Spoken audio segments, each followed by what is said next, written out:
Oiê, seja bem-vindo a mais um vídeo desse canal maravilhoso. Hoje nós finalmente vamos falar sobre todos os livros que eu li no segundo semestre de 2023. E eu vou falar aqui só dos livros que eu li no segundo semestre, porque já tem um vídeo aqui no canal com todos os livros que eu li no primeiro semestre de 2023, onde lá eu falei os melhores, os piores e dei a impressão geral de todos os livros que eu li durante aquele período.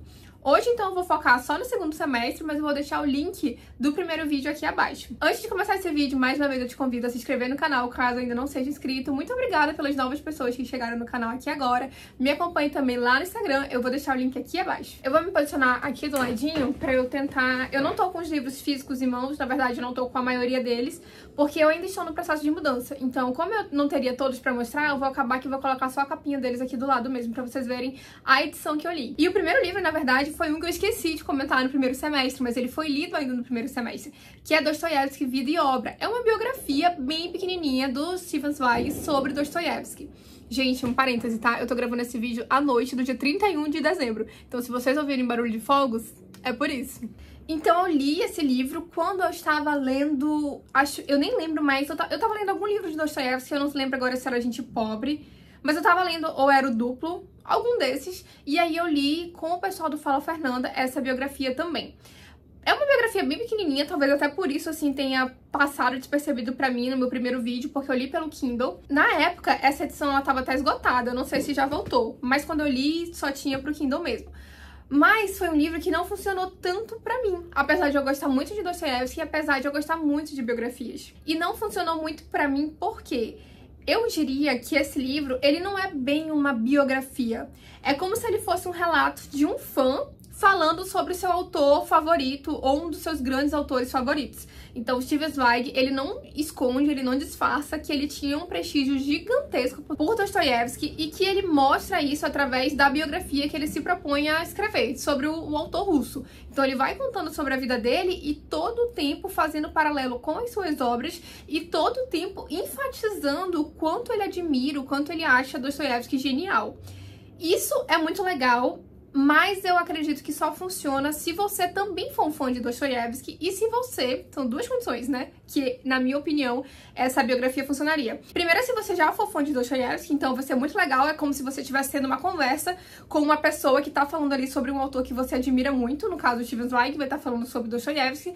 E a segunda condição é que você precisa conhecer pelo menos um pouquinho das grandes obras de Dostoiévski. Porque, sim, o Zweig vai comentar aqui sobre algumas obras. Algumas partes que eu suspeitava ser spoiler, eu pulava ou eu lia assim muito rápido pra eu não absorver a mensagem que tava ali. Algumas coisas eu peguei spoiler, eu tenho certeza, mas eu tentei assim não me concentrar naquilo, sabe, pra eu esquecer com o tempo. Até porque eu não li as grandes obras de Dostoiévski, eu ainda não li, porque eu comecei a leitura das obras do autor lendo em ordem cronológica. Então eu só li, por exemplo, Gente Pobre, o Duplo e Noites Brancas. Eu pulei algumas aí, né, não tá todas, mas enfim, eu vinha lendo em ordem cronológica os livros que eu tinha interesse. E acabou que ficava um pouco confuso, talvez por essa minha falta. Então, por exemplo, eu não li Crime e Castigo, eu não li Escritos da Casa Morta ainda. Então, quando o Zweig falava de Dostoiévski com muita propriedade, pincelando alguns pontos, dava a impressão que ele já esperava, que a expectativa dele era que o leitor que estava lendo aquela biografia já tivesse noção do que ele queria dizer com aquilo. Então ele vai dando saltos muito grandes na vida de Dostoiévski, só pincelando mesmo momentos muito significativos, fazendo paralelo com a obra do autor e o tempo todo engrandecendo, né, o Dostoiévski. Então eu, particularmente, não recomendo essa biografia para quem tá começando a ler Dostoiévski pelos spoilers, por essa falta de contexto muito bem amarradinho, mas se você já for um fã de Dostoiévski, já tiver lido as principais obras, acho que vai ser muito interessante, porque sim, dá aquela sensação que você tá conversando com alguém sobre um autor que você gosta muito, e isso pra nós leitores é muito legal. Fora que é uma forma também de você conhecer a escrita do Zweig, que, né, eu ainda não li, esse foi o primeiro livro do Zweig que eu li, mas é um autor que muita gente admira tanto. E agora sim, então, os livros que eu li propriamente no segundo semestre de 2023, terminei de ler Moby Dick, que eu tinha começado lá no primeiro semestre. Moby Dick, gente, foi uma coisa assim, foi um livro, talvez tenha sido o livro mais cansativo que eu já li na minha vida. Tem resenha aqui já no canal, lá eu expliquei muito bem a minha relação com esse livro. Eu vou deixar linkada a resenha aqui abaixo, e de todos os livros que eu comentar que tiver resenha também vai estar o link abaixo. Mas Moby Dick foi um desafio pessoal. Eu não gostei desse livro. Na verdade, eu acho que não é que eu não gostei, mas assim, Entre gostar e não gostar, eu não gostei. Mas eu fiquei feliz de ter lido. Eu me propus o desafio de terminar esse livro. Eu não acho que todo leitor, pra você ser um grande leitor, pra você ser um bom leitor, você deva passar por isso. Eu sou super tranquila em abandonar livros, em ver pessoas abandonando livros, mas particularmente eu tenho uma dificuldade de fazer isso. E tá tudo bem quem abandona, quem não abandona. Você só tem que respeitar o seu ritmo como leitor. E como leitora, eu tomei o desafio de vencer Moby Dick. Então eu falei, eu vou ler esse livro, mesmo que eu esteja achando ele chatíssimo, mesmo que eu esteja achando ele entediante, mesmo que eu esteja sofrendo com as descrições das caças, das baleias, enfim. Eu me propus a terminar o livro. E eu terminei. Foi, assim, quase traumatizante. Eu acho que esse foi o único livro mesmo que eu li a troncos e barrancos. E quando eu terminei, eu tava com aquela sensação de ter tirado um peso das costas, sabe? Foi assim com o Moby Dick. Eu li em conjunto com o pessoal do Clube Edson, que foi muito legal, porque deu um ânimo a mais ver as pessoas comentando sobre esse livro. Muita gente sobre esse livro. Muita gente amou a leitura, inclusive a Gabi. É um dos livros favoritos dela. Então é aquilo, né? A leitura, ela não é unanimidade. O mesmo livro desperta sensações muito diferentes nos leitores. Pra mim, Moby Dick foi um livro que não funcionou. Eu me senti extremamente entediada. Eu acho que é um livro que tem uma proposta muito boa. Ele traz ensinamentos filosóficos, políticos, da questão da religião, muito bons e importantes. Pensando no livro, né, com aquele contexto em que foi escrito pra época também, ele trouxe informações muito importantes sobre a pesca a baleias, etc., sobre a realidade, né, que girava em torno disso. Mas pra mim, uma leitora, mulher do século XXI, foi um livro entediante. E assim, é muito pouco resumir Moby Dick nisso, mas, por favor, caso você queira me ouvir falar melhor sobre esse livro, veja lá a minha resenha. E aí eu reli um livro que é um dos meus favoritos da vida, que é Frankenstein. E, gente, eu amo esse livro. Eu amo muito Frankenstein. Eu já havia lido, acho que uns 3, 4 anos atrás. E esse ano eu me propus a reler. Foi outra experiência maravilhosa. Eu amo Frankenstein porque é um livro que, aparentemente, ele é um livro de horror, terror, né, um monstro, enfim, é isso. Só que o livro, ele vai tão além disso, que, na verdade, quando você termina de ler, você percebe que ele nem é um livro de terror em si, né? É óbvio que a gente tem aquelas características propícias de histórias de horror, etc. A gente tem a figura do monstro, a gente tem a figura do medo sendo construída ali em volta, mas ele é um terror muito mais psicológico. Então, Frankenstein, ele aborda questões sociais e questões humanas tão profundas, que é como se você estivesse lendo um livro de, sei lá, filosofia, um livro de estudos sociais, um livro de drama, um livro de tudo ao mesmo tempo, sabe? Ele é um livro muito bem amarrado, é um livro muito profundo, é um livro que você enxerga nitidamente, claramente, várias camadas ali naquela história que podem ser trabalhadas, principalmente, como eu comentei, a questão do humano, a questão das nossas ações, do nosso papel como ser humano na sociedade, como é que as nossas ações influenciam a vida de outras pessoas, como é que o ser humano, mesmo sendo tido como o animal mais inteligente, mais esperto, muitas vezes é o pior tipo de animal vivente no planeta Terra. Então, continuando meu pódio de livros queridinhos, eu tenho também a resenha para esse livro, eu vou deixar aqui abaixo. E é muito interessante a gente pensar que a Mary Shelley escreveu isso com apenas 18 anos, sabe? Então, assim, é uma coisa fantástica, uma coisa, assim, que acontece poucas vezes na história, e ter a oportunidade de presenciar isso, de ler isso, sabe? É uma coisa muito gratificante, que vale a pena e que eu recomendo pra todo mundo. Próximo livro também entrou como um dos favoritíssimos do ano, foi Memórias Póstumas de Brás Cubas. Eu amei esse livro, ele se tornou um dos meus favoritos da vida. Fazia muito tempo que eu não tinha o tipo de experiência de leitura que eu tive com Memórias Póstumas. Me lembrou muito a sensação que eu tinha quando eu era mais jovem e lia livros mais jovens, livros de fantasia, livros de romance, que era uma história assim que me prendia, eu ficava muito viva ali dentro, eu achava engraçado, eu ria, eu discordava, eu ia dormir e pensava no livro, eu tava trabalhando e pensava no livro, sabe? Memórias Póstumas de Brás Cubas me desencadeou tudo isso. Lá a gente acompanha então, né, um defunto autor contando a sua história de vida depois de sua morte. E ele é um cidadão comum, um cidadão até bem relevante em vários sentidos ali. Ele não fez nada de extraordinário na sua vida, mas ele simplesmente se propõe a contar a história dele pra você, leitor, depois de morto. E assim, gente, a forma que Machado de Assis tem pra contar isso, a forma com que ele usa da escrita dele pra contar isso, é uma coisa tão maravilhosa que só você lendo pra você ter a sensação do que é ler esse Machado de Assis. Eu já havia lido Dom Casmurro e a minha experiência com Dom Casmurro não chegou nem perto de Memórias Póstumas de Brás Cubas. Memórias Póstumas é um livro extremamente engraçado. Pare pra pensar, você tá lendo a história de vida de uma pessoa que já morreu e essa pessoa tá contando pra você. Então assim, ela não tem o que perder, ela já tá morta mesmo, ela não tá preocupada com a reputação dela, ela não tá preocupada em ser uma pessoa querida pras pessoas, ela não tá preocupada em fazer amigos, não, ela já morreu. Então ela só tá ali lhe contando gratuitamente aquilo que ela quer contar sobre a vida dela e sobre a vida de outras pessoas também. Então, assim, é bem instigante, é engraçado, é um livro que se você tem medo de literatura brasileira, se você tem medo de Machado de Assis, leia esse livro, porque eu garanto que você vai se surpreender e que vai ser uma leitura muito divertida. Depois disso, li outro Dostoiévski, li Noites Brancas, que, gente, foi um livro que não funcionou pra mim. Eu achei esse livro um compilado de frases bonitas que não fazem sentido nenhum, que não são amarradas, que não tem um contexto muito bom, que é uma história que não convence, é um casal apático, e é isso. Então, assim, eu acho que o hype nesse livro é muito grande, porque o Dostoiévski... Acho que esse livro foge um pouco da linha que vem Dostoiévski. Dostoiévski, ele é um autor que não é muito romântico, não escreve, né, coisas muito bonitas. Geralmente ele tá ali carregado de coisas pesadas, tristes, enfim. E em Noites Brancas a gente tem ali uma espécie de uma história de amor que acontece em 3 dias, 4 dias, na verdade noites, né? São curtíssimos períodos de tempo. Mas assim, é só uma espécie de história de amor mesmo, porque mesmo sendo uma história de amor, é Dostoiévski. Então você já consegue imaginar o que tá esperando por ali. Então, assim, eu não gostei dessa história porque eu não consegui me envolver e acreditar em nenhum momento nos personagens. Assim, eu achei a personagem tão tonta, tão tonta, tão tonta, que mesmo eu tentando me colocar no lugar dela, de mulher do século XVIII ou XIX, já nem me lembro mais, mesmo eu tentando vestir a capinha de uma pessoa que não tinha acesso à educação, que a vida dela era pra fazer trabalhos domésticos, que ela tinha uma criação bem abusiva com uma avó ali, que ela estava fadada à realidade das mulheres, né, do século passado, retrasado. Mesmo com tudo isso, ela era tão tonta que eu ficava indignada. Então, assim, essa personagem me fez raiva o livro inteiro. Quando chega na hora do romance, piorou. O cara também era um paspalhão. Eu não achei a história conexa, convincente. Como eu falei, parece que ela é só umas frases soltas, bonitas e românticas perdidas ali ao longo do livro, que as pessoas tirem, postam na internet e todo mundo acha que o livro é maravilhoso.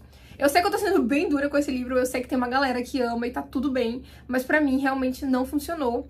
Eu fiz resenha desse livro, eu vou deixar linkado aqui abaixo também, caso você queira me ver melhor falando sobre esse livro. Depois disso eu li Drácula e tive uma surpresa ao ler Drácula. Infelizmente não muito positiva, na verdade foi uma surpresa negativa, porque eu amo Frankenstein, vocês já sabem. Esse ano eu já havia lido O Médico e o Monstro, lá no comecinho do ano. E eu queria ler Drácula porque eu nunca tinha lido, pra completar ali, né, a tríade do terror da literatura. Fui ler Drácula com a cabeça que, se eu amo Frankenstein, com certeza eu vou amar Drácula. Não tem como. De onde eu tirei isso? Vozes da minha cabeça. Eu achei, na minha concepção, que se eu amava Frankenstein, eu ia amar Drácula. Fui ler Drácula com esse pensamento. Me estabanei no chão. Por quê? Drácula é um livro totalmente diferente de Frankenstein. Assim, não vou dizer totalmente, porque eles partem da mesma premissa, né? Eles são 2 histórias de terror, eles têm monstros ali, etc. Mas as semelhanças param por aí, tá? Drácula é uma história do vampiro Drácula, que a gente já conhece, bebe dessa fonte há muitos e muitos anos, muitos e muitos anos. Então, mesmo que você nunca tenha lido o livro de Drácula, mesmo que por algum motivo você nem saiba que existe o livro de Drácula, você sabe quem é Drácula, você já viu alguma adaptação, você já viu alguma cena, você já viu algum desenho. Não tem como na nossa sociedade ocidental a gente não ter nenhuma referência de Drácula. Por esse motivo, eu gostei de ler o livro, né? Beber ali da fonte, da lenda, digamos assim, do mito de Drácula. Mas, gente, foi só isso, porque foi outro livro que eu achei extremamente entediante. Extremamente. Todos os personagens desse livro são iguais, eles têm a mesma voz, eles têm as mesmas ações. Todos os homens desse livro são extremamente bonzinhos, cavalheiros, gentis. Mas assim, nada contra homens bonzinhos, cavalheiros e gentis. Só que todos são, e todos são da mesma forma, sabe? Chegou uma hora que eu tava quase torcendo pro Drácula, porque era o único cara que eu não tinha acesso ao pensamento e às ações e às falas dele, porque, né, ele não narra o livro de nenhum momento. Então, assim, os caras que apareciam com diálogos, com personalidade, né, mostrando ali sua personalidade, fazendo suas tomadas de ações, eram caras assim que eu ficava, cara, pelo amor de Deus, não tem como. O que mais me incomodou é que pra mim eles tinham a mesma voz e era a voz de cara bom demais, apaziguador, paz e amor, sabe? Então assim, me cansou. Fora isso, o livro ele é narrado de uma forma diferente, então ele não é considerado um livro epistolar, porque ele não é só narrado através de cartas, mas ele é narrado através de telegramas, através de recortes de jornais, então ele é narrado assim, mas não se engane, quando você vai lendo, a impressão que dá é que você tá lendo um romance em prosa normal, tá? Só que Drácula, diferente de Frankenstein também, Drácula ele tem aquele ponto, aquela pitada de terror mesmo, de horror, de sobrenatural. Então, dá aquela sensação, aquele medo. Tem cenas que são pavorosas, que você vê ali uma criatura sobrenatural fazendo coisas sobrenaturais. O que não acontece em Frankenstein, porque Frankenstein a gente tem o homem e a natureza e a criação do homem. Em Drácula, não. Em Drácula você tem coisas sobrenaturais que não conseguem ser explicadas pelo homem. Então, assim, é meio bizarro. Foi um livro bem arrastado pra mim. No final das contas, eu gostei de ter lido, justamente porque eu sei que é algo que tá muito presente na nossa cultura. Então, achei legal consumir a fonte. Sei que funciona muito bem pra muita gente, mas pra mim não funcionou. E, gente, o final desse livro... Você não acredita no final de Drácula, assim. Pensa num negócio... Porque o livro, me deu medo em algumas partes, porque eu sou medrosa. Então, assim, tem algumas coisas que acontecia que eu ficava... Então, por exemplo, o Drácula, ele não é só um vampiro. Ele também é meio um lobisomem. E ele também se desintegra e vira uma fumacinha que pode entrar ali por baixo da sua porta enquanto você estiver dormindo. Então, assim, ele se teletransporta, sabe? Então ele é um bichão mesmo do mal. E aí, o livro começa a construir toda essa aura em volta de Drácula e você fica, nossa. E eu imagino as pessoas de quando o livro foi escrito lendo aquilo, né? E realmente devia dar medo, já que a gente não tinha explicações científicas pra muitas coisas que hoje em dia a gente tem, né? Que naquele tempo eram encaradas como coisas sobrenaturais. Então eu imagino que sim, tenha despertado esse sentimento de medo em muita gente. Só que, gente, o final de Drácula é uma coisa que você fica, é sério isso? Tem certeza? Tipo, será que não tem alguma coisa aqui nas entrelinhas que eu não peguei? Mas não tem, gente. Aquele é o final mesmo de Drácula. Então, enfim, gostei de ter lido, né? Entre não ler e não ler, preferi ter lido, mas foi um livro bem arrastadinho aí, me tirou muito mais tempo do que eu tava planejando entregar pra essa leitura. Depois disso, li Olhai os Lírios do Campo. E eu não tô falando dos meses aqui, né, gente? Mas agora eu tô entrando em novembro. Considerando que no mês de julho eu não li nada. Julho foi o mês do ano, o único mês do ano que eu não li nada, porque acho que vários motivos. Um deles foi porque foi o mês do meu aniversário. E esse ano eu comemorei meu aniversário 3 vezes. Eu nunca mais faço isso na minha vida, porque foi extremamente cansativo, desgastante. Perdi muito tempo nisso, né, organizando, enfim, acontecendo lá os eventos. Não faço mais isso, mas nesse ano eu fiz e aí foi um ano puxado também no trabalho, enfim. Não li nada em julho. Agora eu tô entrando já nos livros que eu li em novembro, sendo que o primeiro deles foi Olhai os Lírios do Campo, do Érico Veríssimo. E assim, esse livro eu gostei, é mais um livro do Veríssimo que eu li. O primeiro que eu li foi O Tempo e o Vento, O Continente, e eu não queria ainda voltar pra saga O Tempo e o Vento, então eu resolvi pegar outro livro do Érico Veríssimo e escolhi esse porque, na verdade, foi até engraçado, porque esse livro eu não tinha muito interesse nele, eu gostava do título, esse título sempre falou muito comigo, Olhai os Lírios do Campo, é uma referência bíblica, enfim, na resenha que eu também já fiz, vou deixar linkado aqui abaixo, eu falo muito melhor sobre esse título, representa muitas coisas e eu gostei muito que o Érico Veríssimo escolheu esse título pro livro, mas era só isso. Só que teve uma noite que eu tava, sabe quando você tá quase dormindo, quase acordada, e o YouTube tá rolando ali na TV do seu quarto, você já nem sabe que o vídeo tá passando? Era essa fase. Só que aí caiu o vídeo de uma pessoa que a resenha era Olhai os Lírios do Campo. E aí eu tava de olho fechado, eu vi a resenha daquela pessoa, gostei muito, me interessei pela história. E aí na mesma hora eu já procurei outra resenha de outra pessoa no YouTube também, vi a resenha de outra pessoa, gostei também. E eu fiquei com o livro na minha cabeça. E aí eu não consegui dormir, eu perdi o sono pensando no livro. Na mesma hora entrei na Amazon, comprei o livro, 2 dias depois já tinha recebido, já tava lendo o livro. Então, assim, é um livro único do Veríssimo, é um livro que vai contar sobre o desenvolvimento de um personagem, é quase um romance de formação, enquanto a gente acompanha como pano de fundo o desenvolvimento do Brasil. Então, os grandes arranha-céus, né, a indústria civil do Brasil crescendo, os automóveis aparecendo nas ruas do país, a economia, tudo isso. Esse personagem, ele vai ser de uma família pobre, então a gente vai ver também muito como era muito presente e muito heterogêneo as divisões de classe do Brasil daquela época. Então, como quem era pobre de fato era pobre, como quem era rico de fato era rico, e assim sucessivamente. Então, a gente vai ter esse menino que cresce na pobreza, mas que através dos estudos tem a possibilidade de ascender socialmente, em partes, Depois ele vai descobrir que não é bem assim. E ele vai sofrer as consequências de uma vida que ele viveu inteiramente voltada para a ascensão de classe social. Quando ele finalmente conseguir isso, ele vai olhar para trás e vai ter algumas reflexões a respeito disso. Basicamente o livro é sobre isso. Eu gostei, não amei, mas achei bem interessante, bem legal. Acho que é uma boa porta de entrada para você conhecer o Érico Veríssimo. Eu vou deixar a resenha aqui abaixo. Depois disso, li Teogonia, com as meninas do Clube dos Livros sobre Livros. Teogonia é um livro do Hesíodo sobre os surgimentos dos deuses. Na verdade, ele é um poema, né? Eu tenho que trazer resenha pra cá. Eu vou começar a ler mais literatura grega. E a gente começou por esse livro, que é onde o Hesíodo narra ali o surgimento dos deuses. Então a gente vai ter o surgimento desde lá de Gaia, que foi a grande deusa, né? A mãe terra. Vai ter o surgimento de Urano, vai ter o surgimento dos filhos ali, que vão ser os titãs. A gente vai ver os principais deuses, né? Nascendo, o Olimpo se formando. Conta a história, por exemplo, do nascimento de Vênus, sabe? A deusa Vênus, que é a mesma que a Afrodite. Ela vai nascer a partir do momento que o seu irmão vai cortar o órgão genital do seu pai por uma briga, um rolê de família ali que aconteceu. E aí, né, nesse corte vai cair um pouco de sangue, de sêmen ali no oceano, e essas gotículas do pai, do órgão genital do pai no mar, vão formar aquela espuma do mar, e dessa espuma do mar vai nascer Vênus. Eu tô resumindo muito, eu vou trazer uma resenha bem melhor, bem mais feita e elaborada desse livro, mas assim, é bem interessante. Um conselho que eu daria pra pessoas, assim como eu, que não tem uma bagagem tão grande assim já na literatura grega, é que textos de apoio vão ser muito bem-vindos, porque às vezes o poema não fica tão claro. Então tinha muitas coisas que eu lia no poema sobre o nascimento de determinados deuses que eu não entendia. E eu ficava, não entendi, esse é filho de quem, esse veio como, e aí eu tinha que recorrer aos textos de apoio. Na resenha que vai sair aqui no canal em breve, a gente conversa melhor sobre isso. E aí, gente, tem um livro que, o único livro que eu comecei e não terminei esse ano, porque eu esqueci que tava lendo, é Beleza, do Scruton. Eu esqueci que eu tava lendo esse livro, ele tá até aqui. Esse livro aqui, eu esqueci. Eu tava lendo ele também com o Clube Etos, só que eu acabei me atrasando com o cronograma, eu viajei, não consegui acompanhar. E eu tava achando interessante, só que assim, eu parei de ler porque eu tava bem lendo O Olhar do Campo na época também. Emendei com outras leituras e eu esqueci que eu tava lendo esse livro. Quando eu fui sentar pra fazer essa lista aqui, eu lembrei que Beleza eu não tinha terminado. E aí eu vou terminar o ano sem ter terminado Beleza, porque eu simplesmente esqueci que eu tava lendo esse livro.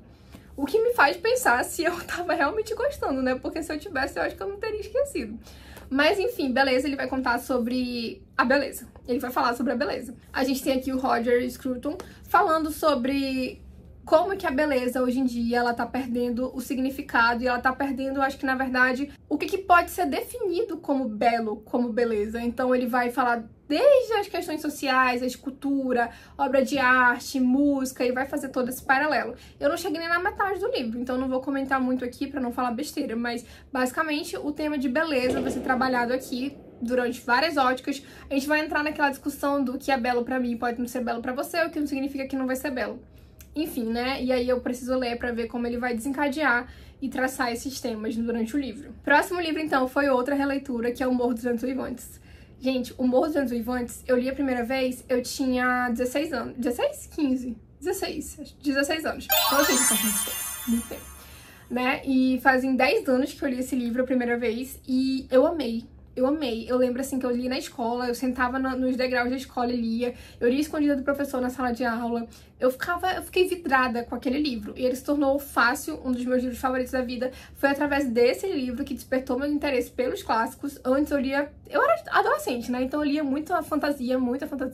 Crepúsculo, sabe? Essas coisas. Lia muito distopia jovem, Jogos Vorazes, Divergente, romance.